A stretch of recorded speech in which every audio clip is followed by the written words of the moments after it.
Hello and welcome to the Newsome Podcast. It's bigger and better than ever before. Of course, we're associated with MMA Player 365, giving you the edge in MMA betting. Tonight, I'm joined by Charlie Walden, fantastic coming mixed martial arts journalist. Charlie, thank you for taking the time to come onto the show. Thanks for that, Kieran. I'm happy to be here. How are you? Yeah, I'm good, man. Thank you for taking the time to come on. And of course, we've got to have him on the show as always. Newsome MMA fan favourite, John Prentice. John, how you doing, man? I'm very good, thank you. Thanks for the kind words and thanks for having me on the podcast. How you doing, my friend? No worries, man. As always, thank you for coming on. I'm very good, thank you. Now, lads, let's get down and break some fights. Now, no lads, before we go into the UFC 253, we've got to talk about the events of fight we just had on Saturday night. What an amazing card. Finishes throughout, but two standout ones really for us. Tyron will lose against Colby Covington. Colby having that fifth round TKO via rib injury.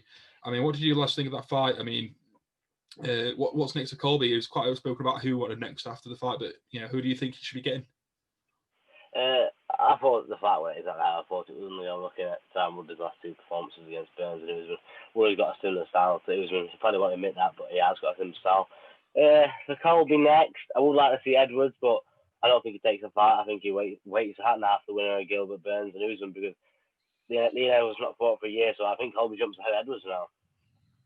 Yeah, what about yourself, John? I know obviously you're a big fan of Leon Edwards, being a Brummy boy like yourself. I mean, is that the fact that Covington should be taken, or do you think he's going to be, looking for Masvidal and Marty Kamaru Usman? Yeah, I think as Charlie said, I'd like to see the Leon Edwards fight, but I don't think that's going to happen. Wonderboy's called Leon out today on Twitter, something you don't see Wonderboy do very often. So I think that fight is probably the one the UFC are going to push for with regards to Leon.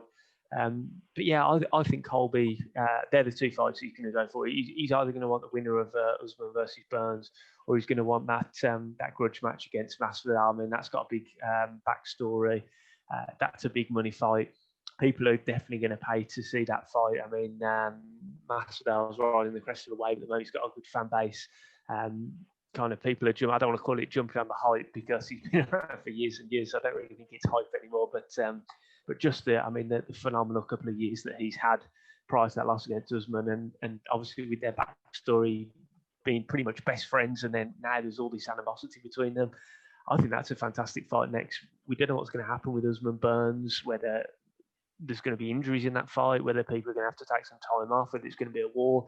So, I mean, if the UFC can do Colby against Masvidal, I'm more than down for that, man. I think that's going to be a fantastic fight if that happens. Yeah, and now what do you guys reckon of Colby's performance? Obviously, another demonstration of his cardio and the amount of strikes he was landing throughout the fight was just top notch. It was incredible stuff. I don't think there's no one really like Colby for doing that. But we've also talked about Woodley and where Woodley's future lies. I mean, that's two losses now back to back, where he's not looked great. I mean, against Burns he looked pretty poor. I think we can all agree. And then against Colby, he just seemed to be able to muster nothing. He looked timid. He looked a bit afraid to go in. I mean, where do you guys think Woodley's future lies? I actually thought it looked better against Woodley than he did against Usman and Burns. I just thought I was going to say that actually a minute ago, but yeah, I do actually think he looked better against Colby. Although he lost every 5 rounds, Colby did the performance he should have done. Pressed him. I think Tyron, when he's in a fight at the minute, he just can't get out the motions. He just seems frozen when he doesn't start getting his combinations off. He doesn't press the action. He sits on the cage all the time, and it used to work against the old guys like Till and Maya and that, but it's not going to work against these wrestlers if they're going to press you. They're going to take you down. Yeah, I agree. I think for me, Colby did exactly what we expect Colby to do. Push the pace. His output's ridiculous. The guy never gets tired. He's got cardio for days. I was really interested to see what his performance would be like, actually, given the fact that he's moved on from ATT and he's training elsewhere now. But he looked phenomenal. His striking's looking more fluid. Obviously, he's got that wrestling that he can always turn to if he needs to. With regards to Woodley, I don't know what's happened to the guy, to be honest. I mean, if you look at the Darren Till fight, even when you go back then, neither guy really threw anything. I mean, Woodley landed that big right hand that knocked Till down and causes the finishing sequence. But even the first round of that fight, we know that Darren's a counter striker predominantly as well. Just nothing happened, and then he came up against Usman, came up against Burns and Colby, and I think there's a blueprint now to how you beat Tyron Woodley. You just avoid that big right hand, you press him, and he'll always back up against the fence. He won't take those forward steps. And as you said, Charlie, for the first round, Tyron actually came out a bit more aggressive than in the Burns and Newsome fight. And I thought maybe he's looked at the tape and seen where he's gone wrong. But literally after Colby hit him with a few shots, I think he took him down mid to late first round briefly, and I think then he just got shook, and kind of the same sort of thing happened again. He just backed up against the fence, and he just doesn't throw anything. He'll occasionally throw that big right hand, but as long as you can avoid that, the guy doesn't. The volume isn't there, and for me, if he's in that position where it's almost like he's not fighting. I mean, if he's in that position, he's made money. Dana White said he's made money in his career. He's mid to late 30s now. Maybe it's time for him to look to retire. I mean, he's not getting ferociously beaten up in these fights because I think people are still wary that he does have that one-shot power, but he's just getting outlanded over and over again. And if he doesn't want to throw strikes, if he's not really in there to fight, if maybe his heart or his head isn't in it anymore, think about hanging them up. If he does want to give it one more go, I think there's some fights down the line, some kind of rematches. Maybe Carlos Condit. Condit's kind of in a similar position now. He's past his prime. His form isn't great recently. Maybe the rematch against him. Obviously, the first fight was really fun between the two of them. See what happens there. But I don't think he should be fighting any more top 10 guys for a while. But personally, I think he might consider hanging them up because his performances just haven't been there the last 3 fights. Yeah, as you mentioned there, John. You mentioned there, John, about maybe looking at retirement as well. Do you think it might be advisable for him to just maybe take a bit of time away from the sport, take a year or two out, just to go and reassess his options? We know he had an interest in doing a music career. He released an album that, ironically, I think fighters were planning to use it against him for walkout music and things like that. He's had TV appearances as well over in the States. I mean, does he really need to go and sort of reevaluate what his future lies, or is it a possibility that maybe the UFC's not where he needs to be right now? Maybe Bellator, where he can make a bit more money through sponsorships and he can go and take a look at their welterweight division. Is that also a possibility for him? For me, I wouldn't. If I was him, I don't think I'd look at moving organisations now at this stage of my career. I think I've made is about 36 to 38, something along those lines. And I mean, I just can't see it happening. I don't know what would be different if he went to Bellator than him competing in the UFC, unless his mentality changes and he kind of gets back on it. And like you said, maybe a year out would do good, but at his age, can he afford to do that? Personally, I think either retirement, like you said, he's got other options: film, TV, his music, which might not be to some people's taste, as you said, but he's still got those things going on for him. If not, like I said, fights against maybe Robbie Lawler. Lawler hasn't looked the same kind of fighter the last three fights or so. Carlos Condit, maybe those kind of fights are the fights that he should be looking at if he does want to carry on his career. But I don't think we're going to see the guy challenging for a belt anytime soon. So probably again. So I think he's got to have a really tough decision with and talk with his coaches and just with himself, really, to say, where's my career heading now? What do I want to do with my remaining few years in the sport? I just feel like he's lost his killer instinct. I don't know if it's just me noticed that. I feel like his wrestling defense has got a lot worse as well. Like, he's getting taken down. So he got taken down so easy by Colby, Burns, and Newsome. It's like, he's into a D1 wrestler. It blows my mind. Yeah. Now, another fight we had to, we watched on Saturday, and we can barely cut the fight. It lasted 17 seconds. Khamzat Chimaev, he made his US debut at the Apex Center, in front of what's probably a big audience. It was a stat card with a 17 knockout over Gerald Meerschaert. I mean, where does the future look like for this guy? I mean, he looks like he could be a massive star for the UFC. Oh, he definitely can be, but I think it does slow down a little bit on him. Let's not jump into these massive fights straight away. Let's see him against a few more top 10 guys, and let's base an opinion on him. Gerald's a good guy, but he should have got past Gerald, let's be honest. But I want to see him against some top 10 guys now, and let's see what his level is actually at. Yeah, I agree. I think I was one of those guys who was kind of sitting on the fence with him before this weekend. Obviously, his 2 wins so far we've seen in the UFC within the space of whatever it was, 10 or 12 days. 10 days, yeah. 10 days, which is ridiculous. Were against guys who were good, favourable matchups, really, when you look at them. I mean, neither guy have got particularly good takedown defence. You can see Chimaev is an excellent wrestler. Reece McKee, I really like the guy, but he's coming in on short notice. For me, he's a lightweight. He should go back down to lightweight. I don't think he's got the frame, especially against the UFC guys. for welterweight, and I wouldn't be surprised if we saw his next fight lightweight.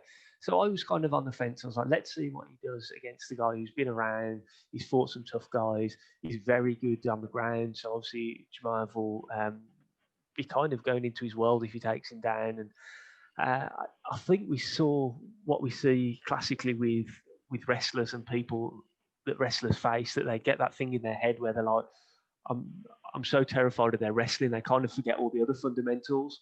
And we see it against Khabib quite a lot as well. I mean, Khabib isn't a bad striker at all. His striking is improving every fight, but you have to be so wary of the takedowns that it kind of puts you off any other part of your game.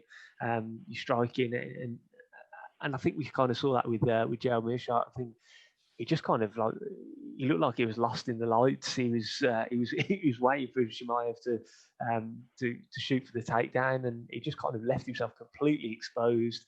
And Chimaev just proved to us that he's also got one punch knockout power. But I like the Maia fight for him as well. I think that's still a good fight. That was talked about before the fight of the weekend, that if he won that, he was going to fight Damian Maia.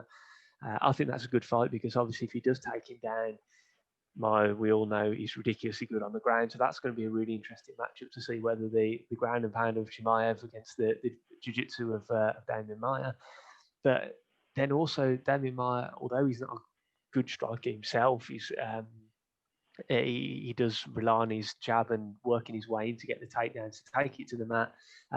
He's been in there with some fantastic strikers. He's been in there with the Anderson Silvas and people like that. So he knows how to come up against these guys, and he knows what to expect against these guys. So I think that'll be a really fun matchup. And if he gets past Maia and he beats him convincingly, then he's looking top 10 territory then for sure.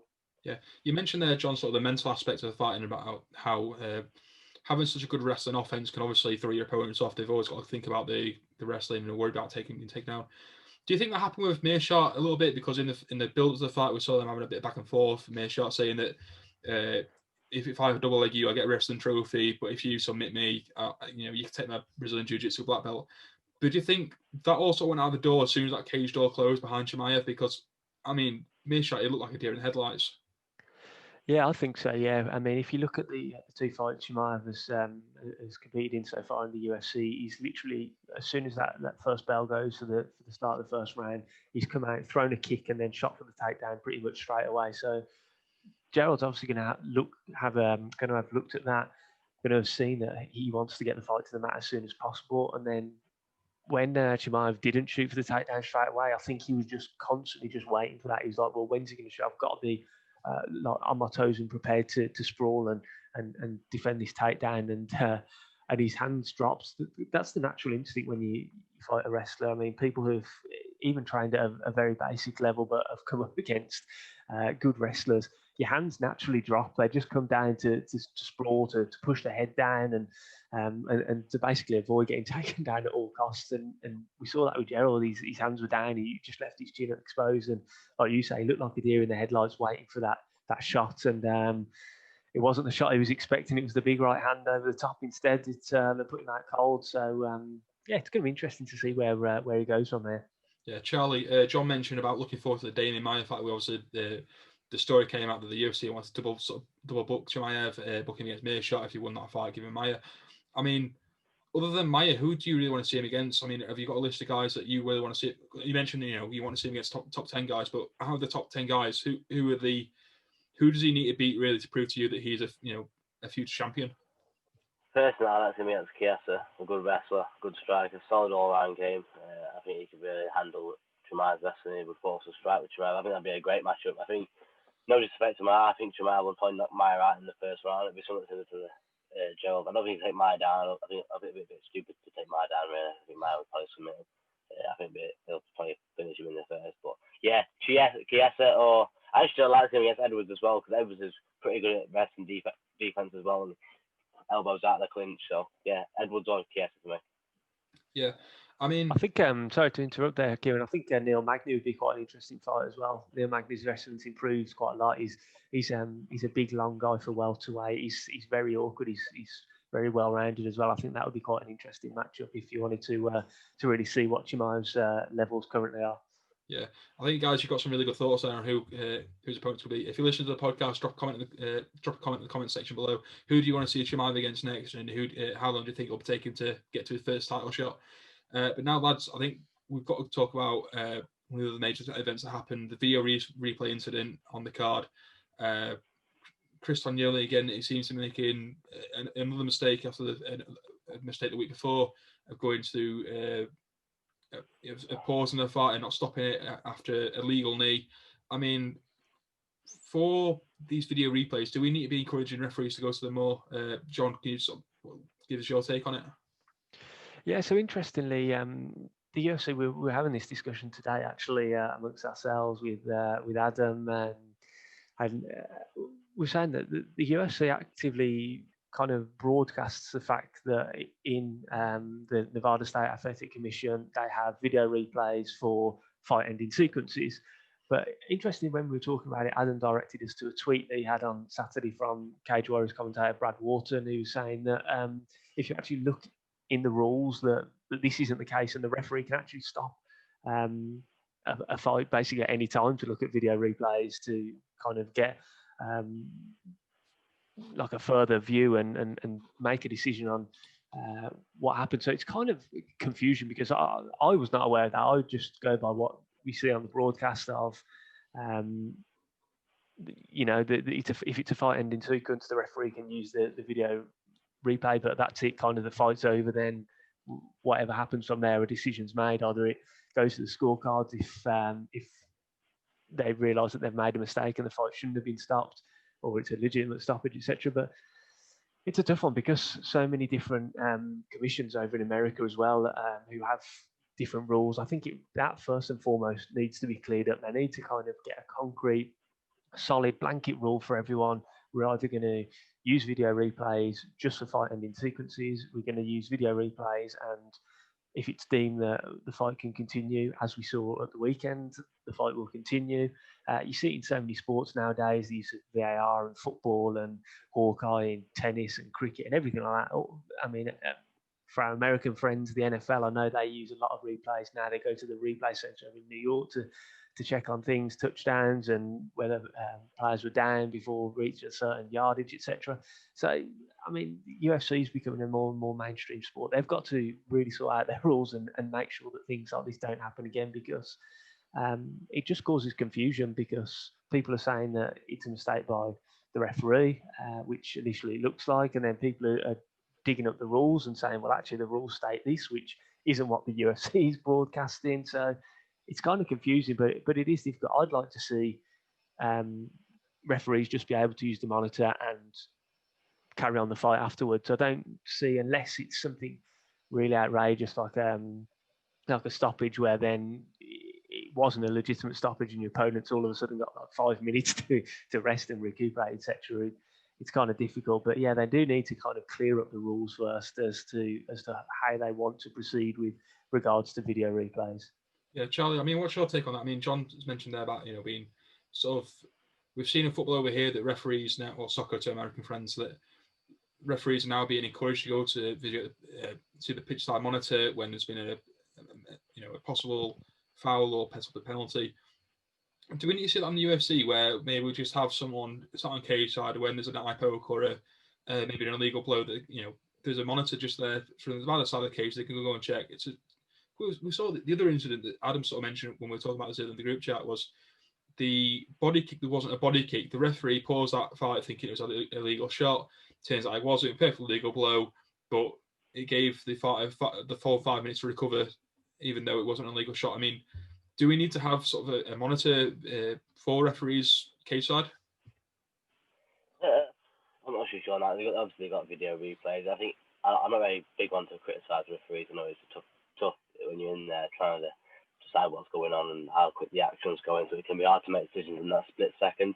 So I try not to criticise them too much, but in those situations, you've got the video replays, use them, that's what they're there for, because at the end of the day, it's fighters' paychecks. If you get a win, their paycheck doubles. So it's part of the livelihood you're putting on the line here, so make sure you're making a decision, you are correct about it, and it's a decision you know is right. That's my stance on it. Yeah, I mean, John also mentioned there when I was chatting to him briefly that we have all these different athletics commissions in the US. I mean, you have the Nevada State Athletic Commission in the US, have different rules to the commission in New York, who have different rules to the commission in California. I mean, who and what needs to sort of take place for all these commissions to come together and say, right, let's iron this all out. These are the rules. I mean, do referees need to sort of shout up and say, hang on, this is getting a bit daft, because obviously we've got different one rules enforced at one place. I mean, another rule we need to look at as well is the rule about downed opponents. In some states, it's a knee on the floor; other states, it's a finger on the floor. I mean, do referees need to unionise and say you need to discuss about yourself to the UFC and Dana White need to get involved and say this needs changing? It's easy to say that, but making it actually happen is a hard thing. It would be good. It would be good to get because some of these fighters going to all these different places and partners, the rules are that different. They haven't always got time to look because obviously prepare for fight week and so are the coaches. So they make a mistake which would be illegal in one area, but it's illegal in the other. So it's crazy to me. But yeah, it would be nice to have that, but the likelihood of that happening is very, very low. It's very, very low in my opinion. Yeah, Big John McCarthy. He obviously drafted up the first ever unionised rules at MMA, and then they had these new hybrid rules and stuff coming. I mean, is it a case of we need to be a bit revisionist here and just go back to what the old rules were that we've first drawn up, or can new rules be drawn up and amended between different commissions, or what's your take on it? I do think that you have to evolve rules over time. We've seen that, like we say, in so many other sports, especially like football, soccer. We've seen the rules adapting pretty much season after season. I do think sometimes they can become a little bit archaic, and you do have to revise them and just update them as the sport evolves. But yeah, as Charlie said, it's a best case scenario that you can kind of adopt a blanket approach across all of the commissions over in America. I think that's the real problem. Over here in Europe, we kind of, especially here in Britain, we just kind of stick to one rule set. So it's okay for guys over here. They know what to expect. They know what the rules that they're fighting to. But it's when it goes over to America. But I think I don't really know much myself about the ins and outs of the politics of the different commissions and things like that. But I imagine it can't be easy to adopt a blanket set of rules across all the states. Otherwise, it would have been done by now. I imagine that certain states want to keep their rules a certain way for certain reasons. Ideally, we would have the same set of rules for everyone. But yeah, until kind of, I don't really know how that will ever happen until you kind of get some kind of union or a global MMA sanctioning body or something like that to kind of oversee everything, all the promotions and all the commissions, etc. But yeah, that day doesn't seem anytime soon. So I think it's, as Charlie said, it's difficult for the wrestlers. It is at the moment. It's difficult for the fighters having to go to different places, different rule sets. But for the time being, I think people are going to have to grin and bear it. Yeah, let Joe Rogan do it. Yeah, let's thank you for your opinion on that. But now let's get into the meat of the conversation here. UFC 253 on Saturday. Fight Island's back. We saw the first lot of Fight Island events went down fantastically well. Everyone seemed to enjoy them. Maybe a few hiccups here and there, but largely enjoyable. I mean, what card to start with as well? Two title card. We've got in the main event Israel Adesanya taking on Paulo Costa, trying to defend his belt again. And then the co-main event, we've got a fight for the vacant light heavyweight title. Dominic Reyes is trying to get the title, trying to win the title that he couldn't win against John Jones, taking on Jan Blachowicz. That looks to be an awesome fight as well. I mean, we'll start with the co-main. Charlie, what are your thoughts on the co-main? And how excited are you for you to see this fight? It's a great matchup. I think it's Reyes' first title defence, in my opinion, if we look at the last fight against Jones. But yeah, actually, I'm favouring Jan in this one. Jan Blachowicz, I think, is a power puncher. A lot of people sleep on him. I think he'll catch him. But it's a great matchup. Both very, very skilled people. I think Jan might actually try and mix the wrestling up a little bit and take it to the ground. But historically, Reyes is a pretty decent wrestler. When he does get taken down, he gets back up to the feet. So I could see this being just a stand-up war, 5 rounds, and we get a decision after it, or an early knockout for Jan. But it's a great fight. They're both very skilled fighters. I think the fight against Jones showed levels how good Reyes is, and Jan's performance against Anderson as well showed how good he is as well. So this is a great match. Two deserving contenders, and whoever wins will be the undisputed lightweight champion. Yeah, Light heavyweight champion, sorry. Yeah, Charlie mentioned there that obviously, he thought Reyes maybe won that fight against Jones. I mean, that was obviously a very, very contentious decision. I mean, Twitter, you couldn't really go on there for a couple of days without arguing about someone about that decision. I mean, what are your thoughts? Should Reyes be going into this fight as a defending champion, or was that fight against Jones? He wasn't quite able to snatch it, but he was able to demonstrate his levels and that he is a future champion possibly. Yeah, definitely. It's one of those ones where it's really hard to kind of pick the bones between who should have won it, who shouldn't. It was that close. It was kind of like the John Jones against Alexander Gustafsson one fight where just people are going to favour Reyes and people are going to favour Jones. And it's interesting to see whether Dominic Reyes is that kind of level, the John Jones kind of level, or whether John Jones level drops against kind of these opponents maybe who he doesn't see as much of a threat to him as the Daniel Cormiers of the world and people like that. But either way, yeah, I think Dominic Reyes is, as soon as John Jones vacated the belt, I think Dominic Reyes was the name straight away that people were like, yeah, he has to fight against somebody for this belt, and rightly so. And Jan Blachowicz, I'm glad that he's getting this title shot, man. I mean, he's a guy who's been around for a long time, big tough guy. He's been on a bit of a tear recently. Obviously, he's lost that fight to Thiago Santos back in 2019, but I think he's won about 8 fights out of 9, that being his only loss. He's started putting people away as well. Luke Rockhold, obviously, he finished in the second round of their fight, and then he beat Corey Anderson his last fight. A lot of people are high on Corey Anderson. A lot of people talking about if Corey Anderson gets the win, he could be fighting for the title next. He put Corey Anderson away with a big shot in the first round, and it's interesting because Jan has got some really good wrestling, and I think he's going to try and use that to mix things up in this fight. Jan's also got very good boxing. He works behind the jab really nicely. He's got a very crisp jab, and that kind of sets up everything. Dominic Reyes has got good kicks. His kicking game is a lot better than Jan's, and I expect him to use a lot of kicks from range to stop Jan getting in there and using that jab and working behind it. But I think this is going to be a 5-round war as well. I think Jan's durable. I know he lost that fight to Thiago Santos last strikes, but that was the first fight he'd lost in his career, I believe, through strikes. Dominic Reyes is tough. He's never been finished. His only loss is that John Jones decision loss.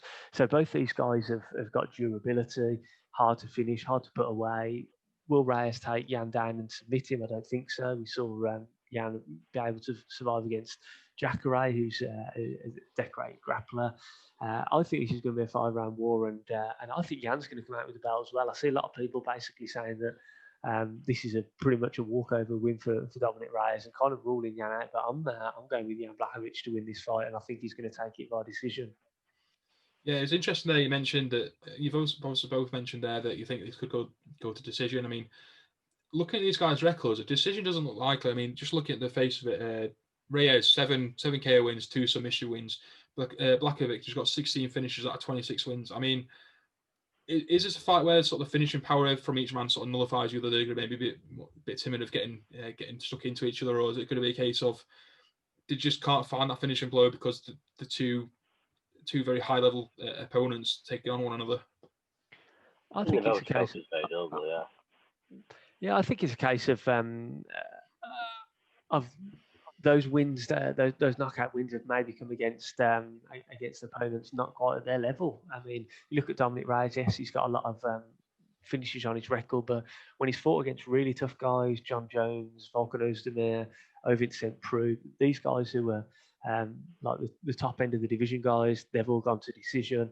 Chris Weidman was the fight before John Jones, and Weidman, as a lot of people talking about, his chin's gone now, and people have been saying that he should hang the gloves up.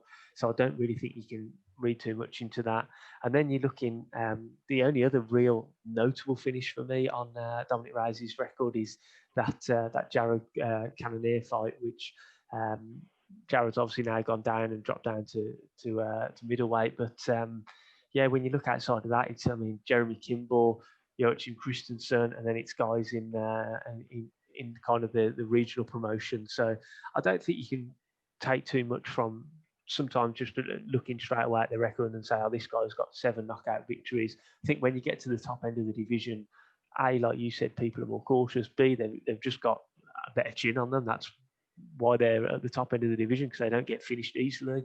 They're hard to put away.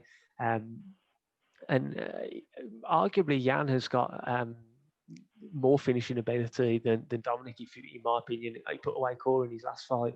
Luke, who's a suspect as well. Nikita Krylov, he finished him by submission. He's gone to a decision with Jimmy Manuwa. We know what power Jimmy Manuwa's got in his hands. So, I just think it's a case of just the levels that these guys are on. And I do just think that you tend to find the guys with better chins at the top end of the division, and they're harder to put away. Yeah. Now that's going to push it. Who walks away with the title? Is it going to be a Reyes victory, or is it going to be a Blachowicz victory? Blachowicz. I found a different decision. Blachowicz late submission. Interesting. Go for the finish as well. I'm going Jan, but I think he's going to win by decision. You see, I'm going to go 2 against 1 here. I think Reyes takes this. I think he'll take it by decision. I think he'll fight smart. I think he'll sort of work around Blachowicz. I think he'll pick up a decision win, and then we're going to see like a real new breed of light heavyweights coming through. We've got Johnny Walker in the mix. Alex Rakic, obviously, favourite among us, working with his management team. There's going to be light heavyweight. It's going to get very interesting very soon, especially if Reyes takes it, because it's going to be a young division. But now, lads, we also got to talk about this main event. Oh, what a doozy! Israel Adesanya looks to defend his title for the second time against Paulo Costa. Costa 13-0, Adesanya 19-0. I mean, lads, who takes this one? Oh, words, fight of the year, guarantee. I'm telling you now, fight of the year. I got Costa, actually. I think Costa's going to come forward really presses. I think to see him when Gastelum fought Adesanya, that when he pressed him, I think he dropped him a couple of times. It might have been once, but I think he dropped him a couple of times. And when you press Izzy like that, and you start putting the pressure on, don't try and fight technical with him. Just start getting that wild style against him. He really struggled against that with Gastelum, and I feel like Costa, with his imposing power, especially he can mix up some of the takedowns as well. So he's like a jiu-jitsu black belt, mix up some of the takedowns as well as the striking. But a smart fight, everything can come away with this victory. Massive fight, great fight. Is it that simple for him, John? I mean, Charlie mentioned there about getting a takedown, utilising that black belt level jiu-jitsu. But we've seen Adesanya, he's got a really good takedown defense. He demonstrated against Brunson. I mean, Gastelum sort of struggled to hold him down when he took him down. I mean, is it a simple cut and dry? Costa has to take him down to win this fight. I'm actually going the other way in this fight. I think Israel Adesanya is going to come out and defend the belt. For me, the way that Paulo Costa wins is how Charlie says. I think he's got to press him, back him up against the fence, and catch him with one of those massive bombs that he throws in his hands. But Israel Adesanya is a decorated kickboxer. He's been around and fought some big guys, some huge names in the world of kickboxing. If this is just a stand-up fight, which I think it will be, because, as you said, Adesanya's got fantastic takedown defense. B, because I don't think Paulo Costa really wants to go in there and wrestle. I just don't think that's his style. I think he wants to go in there and throw heavy leather. I think he wants to knock people out. I think that's what he enjoys doing. And for that reason, I think it's just going to be a stand-up battle between the two. Israel Adesanya's long. He's got them rangy kicks and that long jab. And as I say, he's arguably one of the best, or if not the best striker in the whole of the UFC, given his background and the technical skills he possesses. And if he does stay standing, I think Israel's just going to pick him off. I think there are going to be moments when Paulo Costa comes in and flurries and lands a few heavy shots. But Israel Adesanya's got a good chin on him as well. I know he's been knocked out back in his previous career kickboxing, but he's got a good chin on him. I think he's hard to take down. If he does get taken down, I think he's got good scrambles to get back up. I'm not saying that Paulo Costa can't win this fight, because people with his kind of freak power definitely can. My only worry is in case it turns into a bit of a standoff, a bit of a stalemate like the Yoel Romero fight. Yeah, that obviously, no one wants to see that happening. That was just a really no one wants to see that. And obviously Israel will be aware of Paulo Costa's power. Paulo Costa will be aware of Israel Adesanya's striking prowess and his technical striking.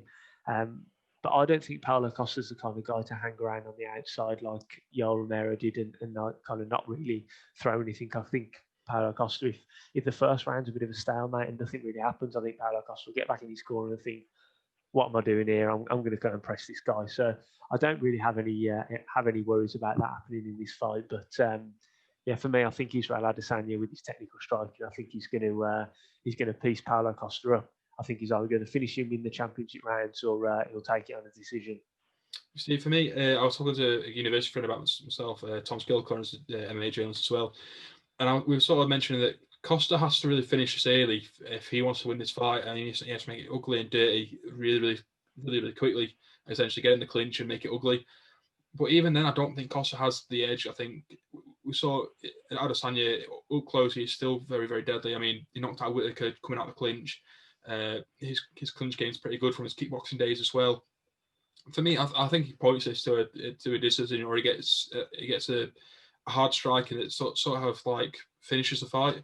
So the talk around is Israel Adesanya. He got compared to John Jones a lot. He's been talked to Anderson Silva a lot, especially after the 2-4. I mean, obviously John Jones and Anderson Silva are in the GOAT conversation with the likes of Joe St. Pierre, Amanda Nunes, Khabib Nurmagomedov's going to be in there as well. I mean, is he in that conversation for you yet, or what does he need to do for you to get himself in that conversation?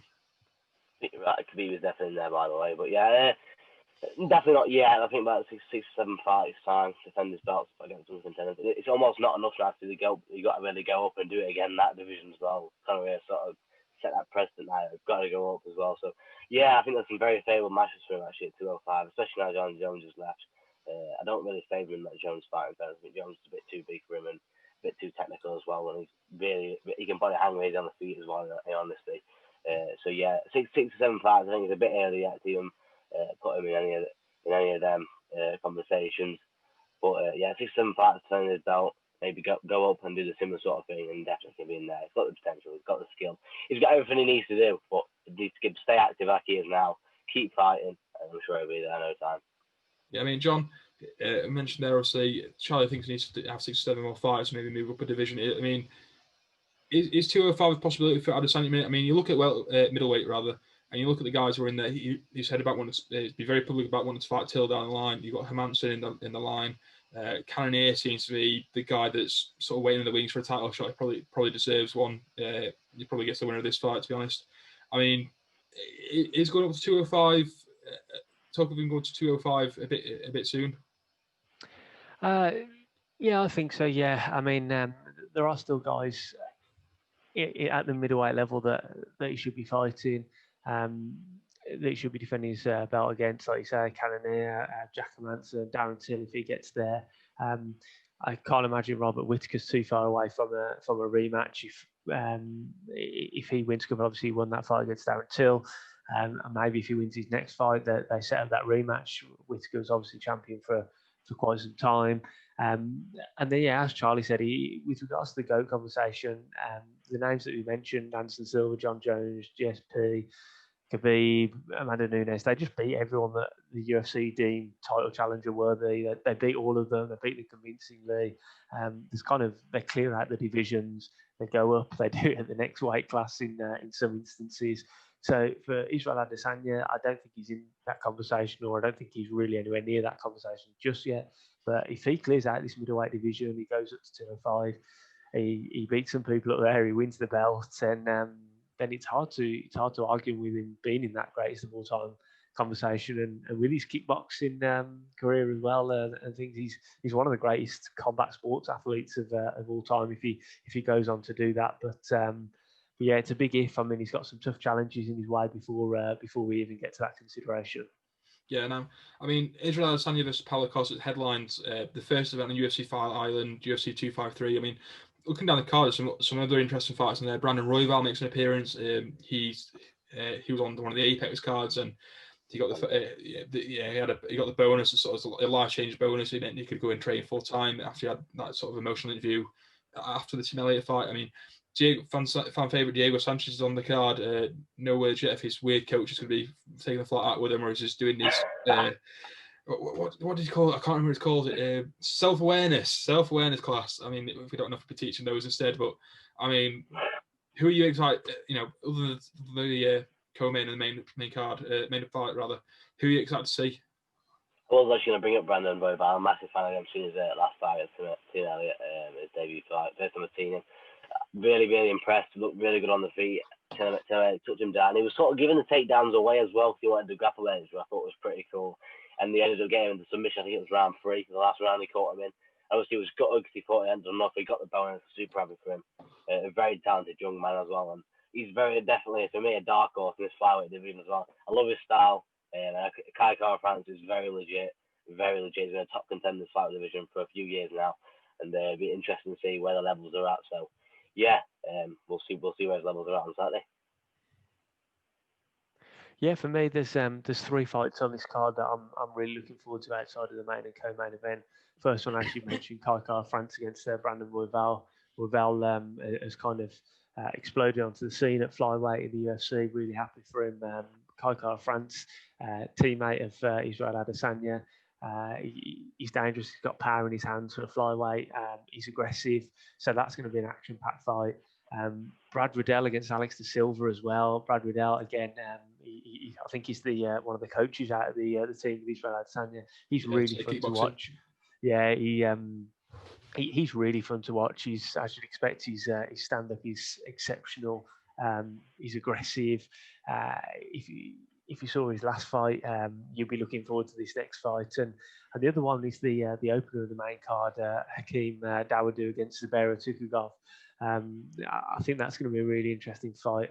2 featherweights who I think are going to be pushing towards the top level in the featherweight division soon. I think both guys, Dawodu's got power, Zubaira's got his flamboyancy. He's got a good range and arsenal of kicks. He likes to throw spinning stuff. I think that's going to be a really fun fight as well between those 2 guys. Yeah, guys, thank you for joining me. Before we sign off, I think we've got to say a big thank you to for both of you for coming on. Charlie, before we sign off, is anyone you give a shout out to? Yeah, thanks for running again, Kieran. Appreciate it, and good to see you as well, John. And thanks to family and friends. Yeah, no worries, mate. And John, before we sign off, any guys you want to give a shout out to, say hi to? Yeah, just obviously a big thank you for having us on the podcast. Really enjoyed talking fights again. And yeah, just check me out on Twitter at MMA and me. Always down for talking all things MMA with you guys. So hit me up, man. I'll hit that follow back button and we can talk about some fights. Yeah, of course. You can follow me as well on Twitter at Cobley Reporting. Make sure if you've liked the podcast, give it a like and a subscribe and give it a share as well. Make sure we can get it out there as far and wide so we can get more and more people involved in this conversation. As always, it's been great having you on, guys. And thank you for your time. And if you've been listening, we'll catch you on the next one.